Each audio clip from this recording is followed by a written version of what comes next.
आजच बघा म्हणजे 1 जुलै 2024 पासून भारतामध्ये 3 नवीन कायदे लागू करण्यात आलेले आहेत। मग ते 3 नवीन कायदे कशाच्या आधारावरती लागू करण्यात आलेले आहेत? मग बघा, भारतीय दंड संहिता 1860च्या ऐवजी बघा भारतीय न्याय संहिता 2023 हा कायदा रिप्लेस करण्यात आलेला आहे।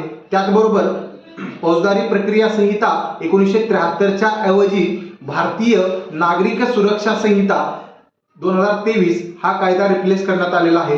त्याचबरोबर भारतीय पुरावा कायदा 1872च्या ऐवजी मग भारतीय साक्ष अधिनियम 2023 असे 3 कायदे हे काय केलेले आहेत? रिप्लेस करण्यात आलेले आहेत आणि त्यांची अंमलबजावणी ही 1 जुलै 2024 या दिवसापासून लागू करण्यात आलेली आहे।